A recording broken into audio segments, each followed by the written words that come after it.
Bottom of the first inning, Ryan Sandberg comes to the plate with Jerome Walton on base, and Sandberg hits his 4th home run of the season.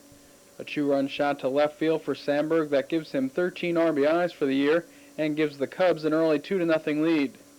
In the bottom of the second inning, Billy Hatcher will make a nice play on the shot by Sean Dunston. Hatcher makes a good shoestring catch out in left field.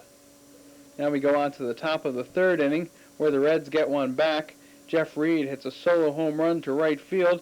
This is his first home run of the season, and it made the score 2-1 Chicago. You'll see that guy in the Reds cap holding the ball up. He took quite a few boos from the Wrigley crowd.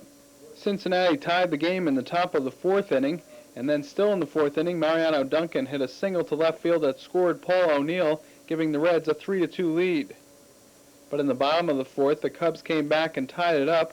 Jose Vizcaino hit a single to center field that scored Andre Dawson, so the game was tied at 3 after 4 innings of play.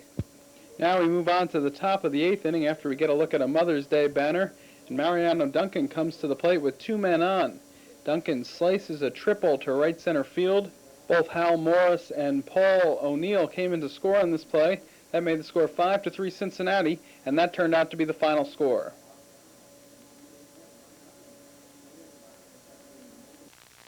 Toronto, Canada on Sunday afternoon, the Toronto Blue Jays hosting the Chicago White Sox. We start in the bottom of the first inning. A funny little play here. Roberto Alomar bunts the ball. When the ball is called foul, Carlton Fisk trips and then hands the ball to his starting pitcher, Greg Hibbard. Then in the top of the second inning, Jimmy Key throws behind Robin Ventura of Chicago. The Blue Jays get on the board first. Moving now to the bottom of the second inning, Ed Sprague of Toronto will line a single to left center field, scoring Kenny Williams from third base, the first Major League RBI for Ed Sprague, and Toronto led 1-0. Then later in the bottom of the second inning, Rene Gonzalez lines a double to left field. Tim Raines can't come up with the ball. Pat Borders and Ed Sprague score, and Toronto led 3-0. The beneficiary of all these runs, starting and winning pitcher Jimmy Key of Toronto. Here in the top of the third inning, he strikes out Corey Snyder. Key improves his record to 5-2. He went 7 innings, allowing only 2 runs on 7 hits, and he struck out 7 batters. Moving now to the bottom of the fourth inning, Ed Sprague does it again. Here he lines a single to left center field, scoring Glenn Allen Hill from third base, his second RBI of the game, and Toronto led 4-0. Then in the top of the fifth inning, the White Sox finally get on the board. Frank Thomas lines a single to right field, scoring Scott Fletcher and Tim Raines, making the score 4-2. And that would be the final score. The Blue Jays defeat the White Sox 4-2. Afternoon is tan time in Milwaukee as the Milwaukee Brewers host the Kansas City Royals at County Stadium. 1-0. Milwaukee leads in the third inning when Kevin Brown to Gary Thurman. He singles to left field. Sean Berry scores, but Terry Shumpert is thrown out at the plate. A great play by catcher Rick Dempsey. The veteran gets the ball just as the man comes in, supplies the tag. It's 1-1 in the third. And 1-1 in the fourth. Starter for Kansas City, Mike Boddicker, pitching to Robin Yount. Yount hits a solo home run to right field, his 7th homer of the year. The Brewers led at that point 2-1. That's the score in the fifth inning when Bill Pecota against Kevin Brown. Pecota RBI single into right center field, and Darrell Hamilton has trouble throwing the ball back in. So after Carmelo Martinez scores, it's Gary Thurman scoring. 3-2 in the fifth, Royals lead it, and 4-2 in the sixth, Royals lead it. Bottom of the seventh, it's Billy Spires with a double down the left field line and into the corner. Greg Brock scores to make it Royals leading by a 4-3 margin. That's where we are in the eighth. And that's where we are in the ninth inning as Danny Tartabull singles, and this plates Brian McRae 5-3 Royals. They add one more, and Milwaukee adds one more in the bottom of the ninth to make it 6-4 final. Jeff Montgomery, 8th save. Kevin Brown, 2-1. Mike Boddicker, 3-3.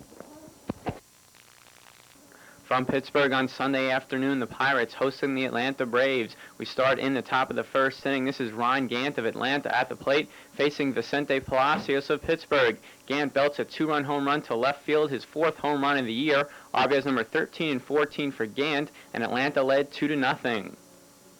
Then later in the top of the first inning, Vicente Palacios strikes out Dave Justice. Palacios, however, would lose his first Major League game since 1988.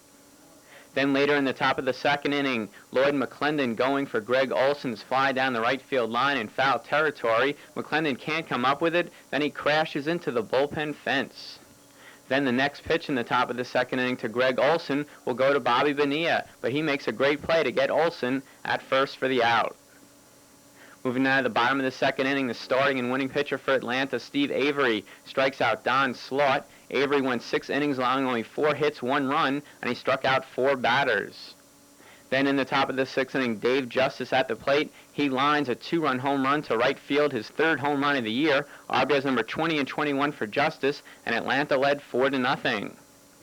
Then in the top of the 8th inning, with Atlanta leading 5-1, Jeff Blauser lines a triple to right center field, scoring Sid Bream all the way from first base. RBI number 7 for Blauser, and this made the score 6-1 Atlanta, and that would be the final score. The Braves defeat the Pirates 6-1.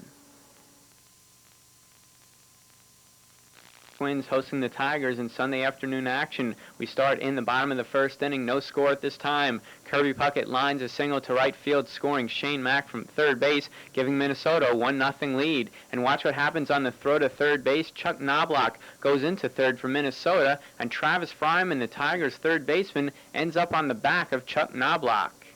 We'll take another look at this play. There's Knobloch going into third, and there's Travis Fryman looking like he's playing piggyback with Knobloch.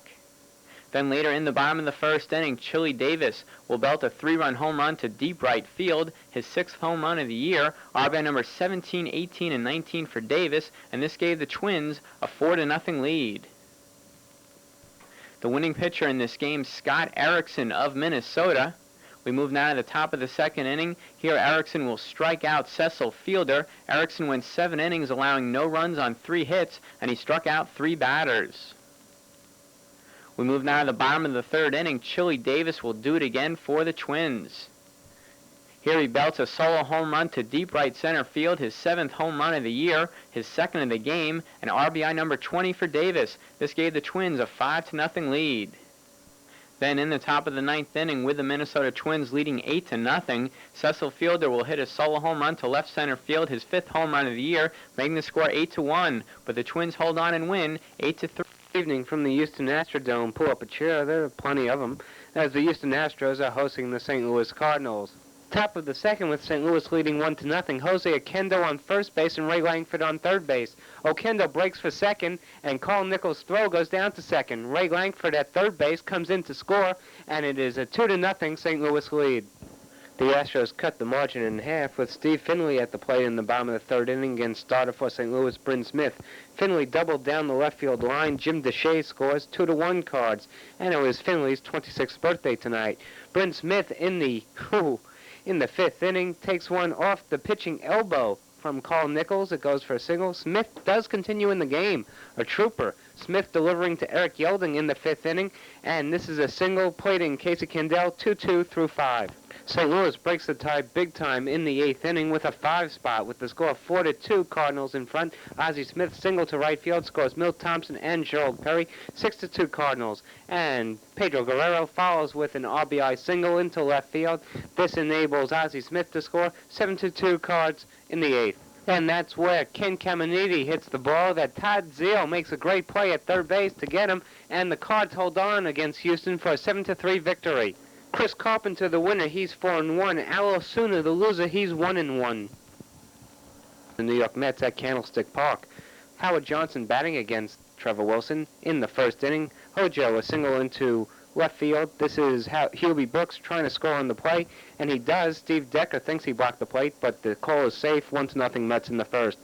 And Will Clark, well, he hits Rick Cerrone on the top of the head, and Willie McGee was trying to run on the play, so it was batter's interference. In the bottom of the 2nd inning with it 1-0 Mets, Steve Decker single, Greg Litton scores, it's 1-1. Vince Coleman with Mark Winters, the home plate ump. Winters throws him out. Coleman was arguing balls and strikes, and we're 1-1 in the 3rd. Bottom 4 with the score still 1-1. Frank Viola, the starter for New York, 2. Steve Decker. Decker doubles down the left field line, a double-decker. Greg Litton will try to score on the play. He does, and San Francisco leads it after 4, 2-1. The Mets are coming up in against Mike Lacoste in the top of the 6th inning. The reliever pitches, and the hitter hits. Hojo, a home run into the seats in right field, a solo blast, tying up the score at 2-2. Bottom of the 6th inning, Mark Carrion, who came in to replace Vince Coleman, who was ejected, makes a great play in left field off the bat of Greg Litton. and carry on not too smooth, but he gets the job done with this great play. It's 2-2 in the 6th. This game went to extra innings with the score tied at 2-all, although both teams did have their chances in the late innings. Here in the 8th, Greg Litton strikes out, and he's mad. He tries to break the bat over his knee and cannot. It's extra inning time. That's where in the 11th, the Mets' Dave Magadan against Dave Righetti, the reliever, lines a single into right field. Tommy Hurst scores to make it 3-2 New York. The Mets win it 4-2, and John Franco is 1-1. Dave Righetti 2-1.